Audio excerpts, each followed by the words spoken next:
as teachers, as educators, as parents, everyone in this room needs someone to validate their ability to be successful. To the universe, all of us are just one person. But to one person, we could be the universe. That's why I'm here. I'm your validation today. Said, you know, until you bring your grades up, you won't play basketball. They had signed a personal contract with me, stating that they was going to go to all their classes, sit in the front row, turn in their homework, and come to study hall. And this is my way of giving back.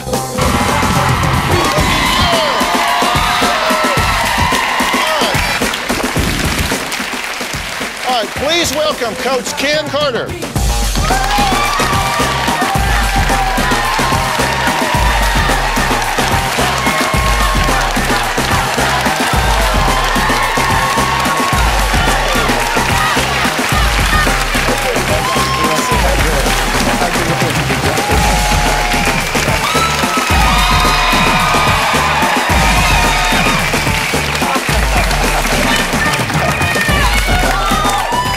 Somebody's been in the gym practicing. Need a few minutes to catch your breath, or are you? No, when you're sitting next to Mr. Jackson and you're not getting in shape for the guy. Right. Well, welcome to the show. Tell me, what clicked in you that you did it? Was this premeditated at the time to shut things down? Let me give you statistics, sir. You're 80 times more likely to go to jail in our city than you are to go to college. So when you look at those type numbers, you have to drastic measures to take for drastic reactions. You can't solve a problem at the same level as the problem. Think about it now. When you look at those statistics, you know, 1 in every 500,000 kids would get a chance to play some type of professional sports. And all these kids thought they were going to play some type of professional sports. And they were like rock stars on campus and in the community. You know, we were 13-0 and we were going to win the state championship, and that's all they were thinking about. And they just kind of forgot about class and being good citizens and role models on campus.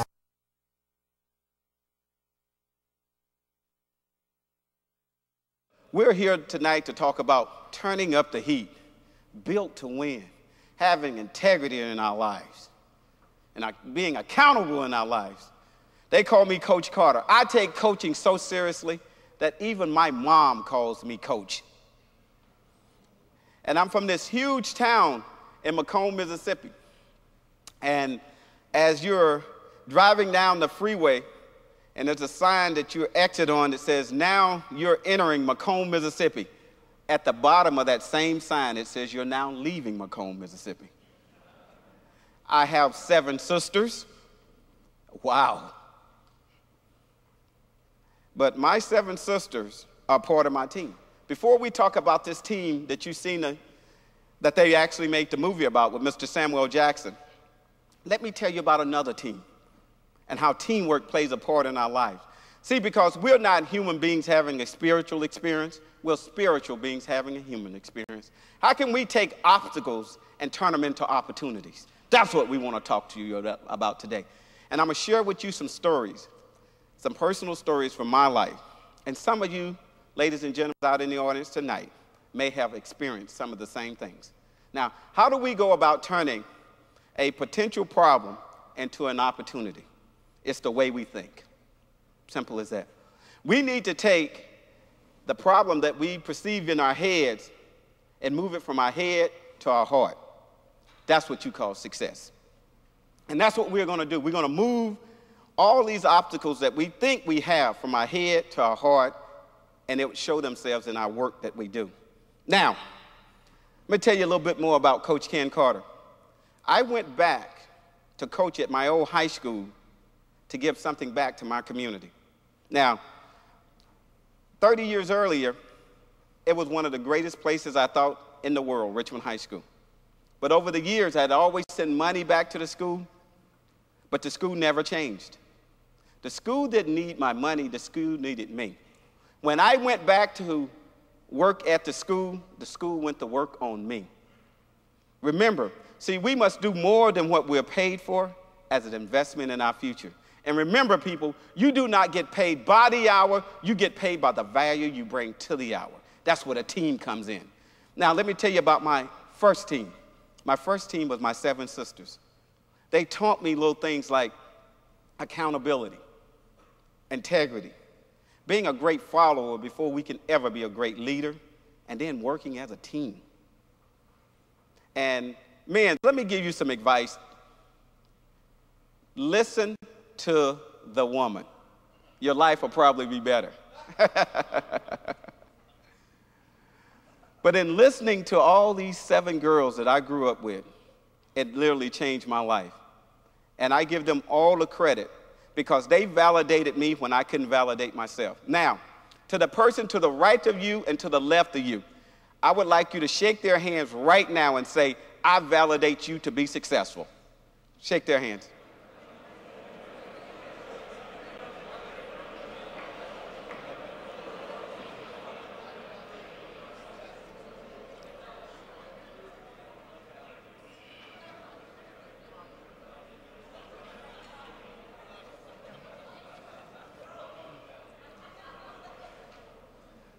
Now, as a coach, validation is extremely important because when you're validated, you can take the extra step.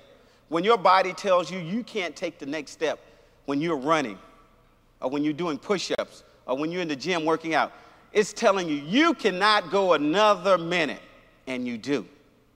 That's moving the commitment from your head to your heart.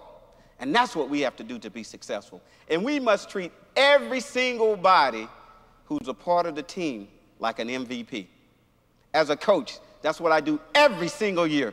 Every person I come in contact with, I treat as an MVP. You just simply must do that. Because as a team, you don't care who gets the credit, as long as the team moves forward. And that's what we're talking about. Moving the company, our products forward. You can give support to people all over the world now. That's our jobs. And you must come every single day, treat every single customer, everybody a part of your team, as if they was an MVP. Because, see, we do not get paid by the hour. We get paid by the value you bring to the hour. And see, there's a difference between opportunities and failure. There's a major difference.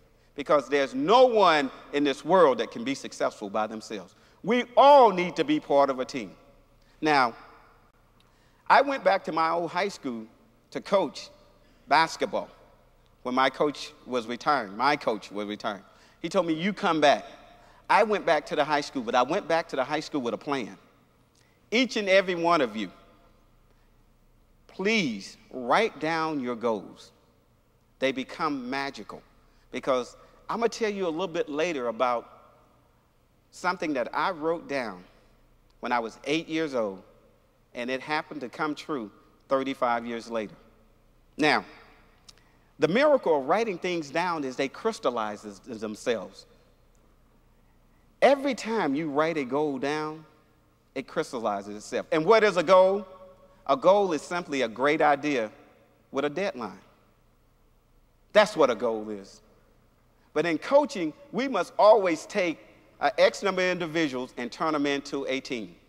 And when you turn an individual into a team mate, it makes all the difference in the world. Give you an example. My first year of coaching, my very first day on the job, the kid you see was running those suicides and doing push-ups. Now, he was a natural leader, but the kid had problems. He was basically raising himself. So he wanted to run my basketball team. But each and every student that plays basketball for Coach Ken Carter signs a personal agreement with me, signs a personal contract. Now, this contract states that they're going to sit in the very front row of every class, turn in all their homework, going to be respectful, do community service, and they're going to be gentlemen on campus at all times. Now, we had won our first 16 basketball games when we were undefeated. And I locked our team out and made them forfeit 6 games. Now, everybody in our community thought I was crazy. Everybody in our school thought I was crazy. And I was the most popular person in our city on Friday. And that Monday, when I locked the door, I was the most hated person in our entire city. But let me give you some statistics about Richmond, California. And maybe, ladies and gentlemen, you'll understand why I did it. In Richmond, California, at Richmond High School, 50% of the kids who attend Richmond High School never, ever graduate. You are 80 times more likely to go to jail in Richmond, California, and in our county than you are to go to college, unless you play for Coach Carter. I have a 100% graduation rate, and every senior I've ever had in my basketball program have gone on to college.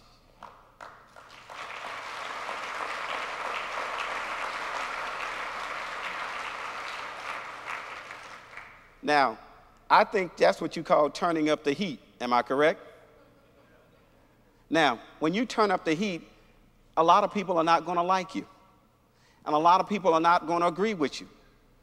But if you have your strategy in place, and a lot of people will tell you knowledge is power. Knowledge is not power. The use of knowledge is power. By the show of hands, how many of us know very smart people who sit around every single day and do absolutely nothing with their time? Let me see your hands. Isn't that amazing? But they listen to all the motivational tapes, they read the books and everything else, and they sit around and do absolutely nothing. And then you take an individual who shows up every day, and he's excited about his career because he doesn't have a job or she doesn't have a job. They're excited about their career. Now, I've always been told that a job means just over broke. That's what a job means. But you guys have careers. And when you have a career, you know what? You look forward to coming into your career and working. Now, if you asked 100 people tomorrow, why do you get up in the morning?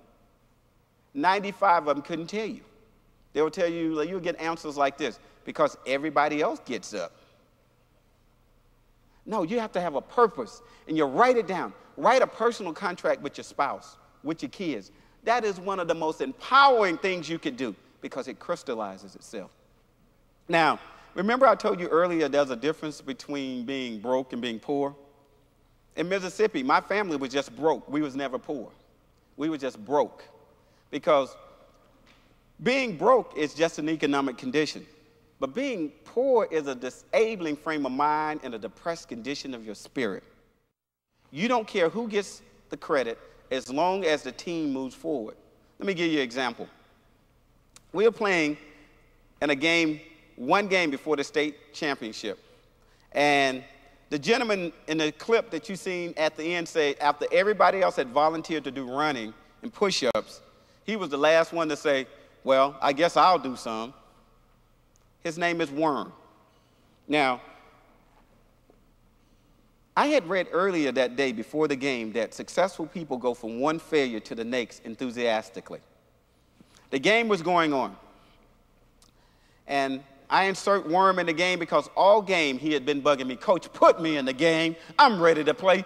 Put me in the game, Coach. I'm ready to play. I put Worm in the game. Let me give you his statistics in a minute and a half. Worm had took 3 shots. He had missed all 3 shots. He had turned the ball over twice, and he had committed 3 fouls.